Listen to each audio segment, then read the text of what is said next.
l'idée selon laquelle, en Afrique, enfin, on parte du principe que la justice doit être libre. Et que ces justices, qu'on a dit parfois conditionnées au pouvoir politique, le sont de moins en moins.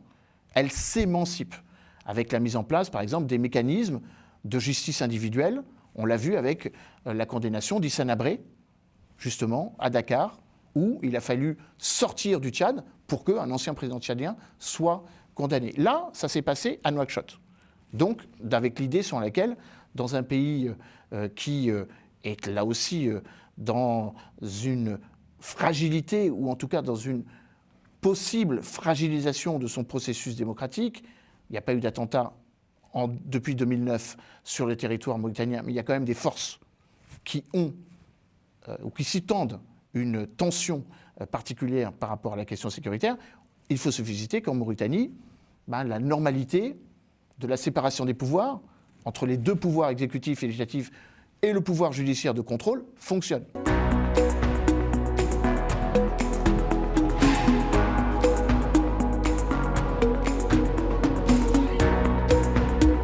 Alors la question précisément que je voulais vous poser, Emmanuel, c'est... Bon, l'ancien président vient d'être condamné à 15 ans de prison ferme pour enrichissement illicite, etc. Personnel, alors, va sans dire. Enfin, c'est comme ça que le jugement a été prononcé. Enrichissement, c'est toujours personnel. Parce que... Ah non, ça peut être un enrichissement familial, ça peut être un enrichissement... oui. Non, là, c'est un enrichissement personnel. Comme c'est la personne qui est condamnée, bon d'accord. Et est-ce qu'on peut considérer que c'est un règlement de compte ou c'est une avancée démocratique, c'est-à-dire qu'on n'hésite pas, parce que un vieux pays démocratique comme la France, on a quand même eu un président condamné qui s'en est sorti avec un bracelet, et il a été libéré du bracelet au bout de 3 ou 4 mois. Enfin, je veux dire, c'est une pantalonnade, quand on n'est pas sérieux. On fait semblant, et puis très vite, ça peut être au moins, lui, 15 ans, c'est peut-être pour de vrai. Dans ce cas-là, c'est une avancée du droit. Alors, c'est très, très compliqué de se prononcer sur une question judiciaire, mais enfin, elle a été réglée. Donc ça nous laisse la possibilité de la décrypter, tout au moins. Alors moi, je suis un petit peu dans votre philosophie, cher Alfred, avec le sentiment que c'est une avancée. Les présidents qui se font prendre la main dans le panier, ou la main dans la cassette, comme on a coutume de le dire, méritent d'être jugés dans toutes les capacités de défense qui leur sont données, mais aussi avec la réalité de ce que l'on reproche. Donc il faut se féliciter que la justice d'un pays comme la Mauritanie ait pu se faire. Est-ce que c'est un règlement de compte ? Moi, je ne rentre pas dans ces polémiques. Force est de constater, ayant eu accès partiellement aux éléments ayant abouti à la condamnation, qu'un président qui a abusivement profité des biens mal acquis, puisqu'ils ne l'appartiennent pas en tant que président, mais autant profitant et donc bénéficiant au pays dont il est responsable, doivent être pris en compte. Je vois un autre élément. L'idée selon laquelle, en Afrique, enfin, on parte du principe que la justice doit être libre. Et que ces justices, qu'on a dit parfois conditionnées au pouvoir politique, le sont de moins en moins. Elles s'émancipent avec la mise en place, par exemple, des mécanismes de justice individuelle. On l'a vu avec la condamnation d'Hissène Habré, justement, à Dakar, où il a fallu sortir du Tchad pour qu'un ancien président tchadien soit condamné. Là, ça s'est passé à Nouakchott.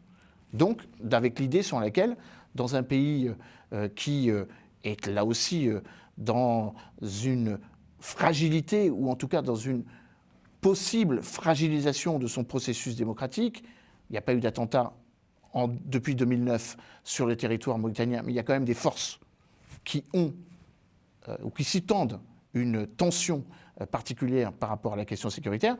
Il faut se féliciter qu'en Mauritanie, la normalité de la séparation des pouvoirs entre les deux pouvoirs exécutifs et législatifs et le pouvoir judiciaire de contrôle fonctionne.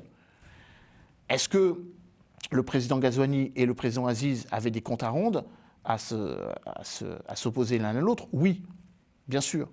Maintenant, le président Ghazouani est un président dont on ne peut pas dire qu'il ne gère pas de manière, j'allais dire, en bon père de famille, ou de manière assez structurée son pays.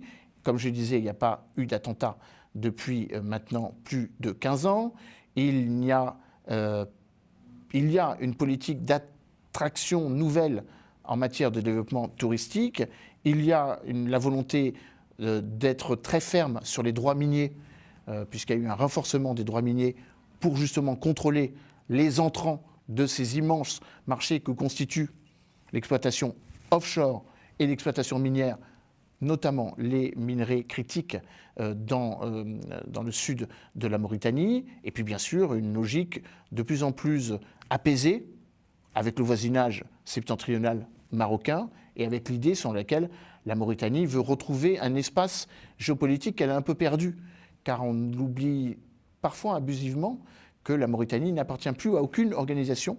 C'est un des rares pays africains à n'appartenir à aucune des communautés économiques régionales, puisqu'elle est sortie de la CEDEAO et l'Union du Maghreb arabe n'existe plus de facto. Donc elle a besoin de se retrouver une sorte de normalité, de réintégration dans un espace régional.